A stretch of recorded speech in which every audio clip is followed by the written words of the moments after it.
Velkommen til Ribe, og velkommen til Danhostel i Ribe. Det er her, I skal på lejrskole. Danhostel det ligger jo bare 700 meter fra banegården, 100 meter fra gågaden og 400 meter fra Ribe Domkirke. Vi har 40 værelser, hvor I skal bo på nogle af dem. Vi har 170 senge. Vi har lidt mødelokaler. Vi har et aktivitetsrum. Vi har en sportshal. Og det er altså her, I skal på lejrskole. Så velkommen til.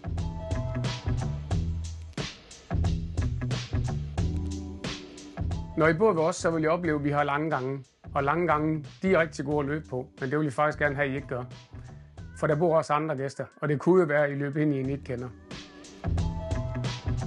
Her på Danhostel, der bor I op til 5 personer på værelserne.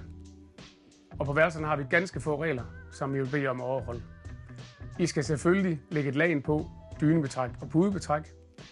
Og så vil vi ikke have, at I kravler ind og ud af vinduerne, for det gør I heller ikke derhjemme. Når I kommer ind på værelserne, er der som regel kun 2 senge. Men der er faktisk flere. På det her værelse er der 5. Man slår lige den her til side heroppe oven på sengen, og så kan man tage sengen ned. Så kommer der lige en ekstra, og det kan man blive ved med, indtil man har det antal, man skal bruge. Når I ankommer, modtager I selvfølgelig værelserne rengjorte.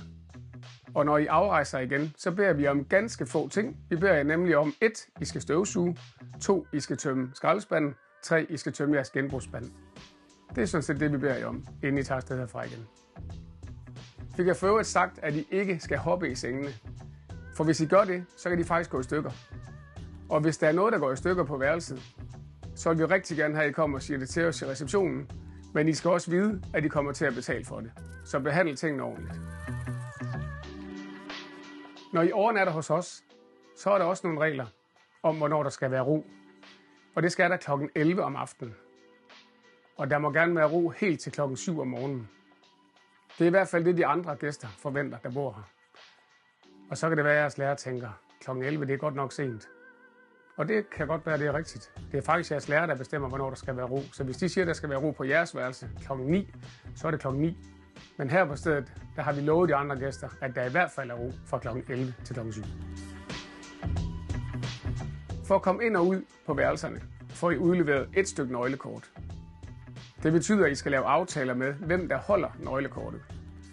For hvis I nu bor 4 på et værelse, og der er 2, der går ud i byen, og 2, der bliver hjemme, og nøglekortet er gået med ud i byen, så kan I ikke komme ind på jeres værelse. Og vi kan ikke låse op for jer. Men det kan jeres lærere. Så hvis I låser jer selv ude, så spørger jeres lærere, om de vil være søde og åbne døren til jeres værelse. I forbindelse med vores grønne profil, så er der ganske få ting, vi beder om jeres hjælp til. Og det er at spare på vandet. Husk at slukke lyset, når I forlader værelset. Der er ikke nogen grund til, at det brænder, når jeg alligevel ikke er her. Husk også, at når I lufter ud, så slukker man lige for varmen, så varmen ikke bare fisser ud i den blå luft. Og når I så går op og spiser i vores spisesal, så bekæmper vi også madspild. Og det betyder jo i virkeligheden bare, at man spiser op, hvad man har sat på sin tallerken. Velkommen. Når I spiser hos os, så er det jo lokale råvarer, det er økologi, som vi bruger i vores køkken. Hvad I skal have at spise, det ved kun køkkenet, så det kan jeg desværre ikke fortælle jer. Men jeg ved, at det er lækkert, så I kan godt glæde jer. Når I er på lejrskole her, har I fuld forplejning, og det betyder, at I spiser morgenmad, I smører en madpakke om morgenen, og I spiser aftensmad. Det mad, I tager på tallerkenen, vil vi rigtig gerne have, at I spiser op, for vi bekæmper madspild, og det skal I hjælpe os med. Og så skal I selvfølgelig komme til tiden, når I skal spise. Og om morgenen, når I spiser morgenmad, så skal I også have tid til at smøre en madpakke, som I skal have med på tur.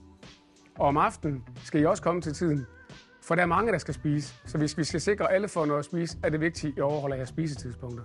Og så vil vores køkkenpersonale for øvrigt også gerne hilse på jer og fortælle jer lidt om, hvordan det er, når I skal spise her. I skal huske at have fodtøj på, når I går i spisesalen. For hvis der nu er en, der taber et glas eller noget porcelæn, så er det godt at have fodtøj på. Vi vil gerne undgå, at I tager mad med på værelserne. Eller rettere, I må ikke tage mad med på værelserne. Men I må gerne tage mad med på Danhostel. I skal bare nyde det på fællesarealerne. Og det gælder for øvrigt også den varme kakao, I kan trække i vores automat. Må vi så ikke have slik og sodavand med? Kunne I så finde på at spørge? Jo, det må I gerne. Men det er vigtigt, at jeres sodavand har skruelåg. På Danhostel har I flere muligheder for at være aktiv. Vi har faktisk en sportshal, som man gerne må benytte, når der ikke er andre, der benytter den. Der hænger en seddel på døren, hvor I kan se, om den er ledig. Og er den ledig, så må I gå ind og give den gas. Vi har også et aktivitetsrum, hvor man kan spille bordtennis blandt andet, eller bordfodbold. Og lærerne, de kan faktisk låne en aktivitetskasse. Helt gratis. Men er der noget, der går i stykker, så skal det selvfølgelig erstattes. I spørger efter aktivitetskassen i receptionen. Nu har I hørt om en masse omkring det, at skal være på lejrskole i Ribe. Og vi håber virkelig, at I har fået noget ud af det. Og vi glæder os så meget til at se jer. Men skulle der nu være spørgsmål, så er I jo velkomne til at sige det til jeres lærere.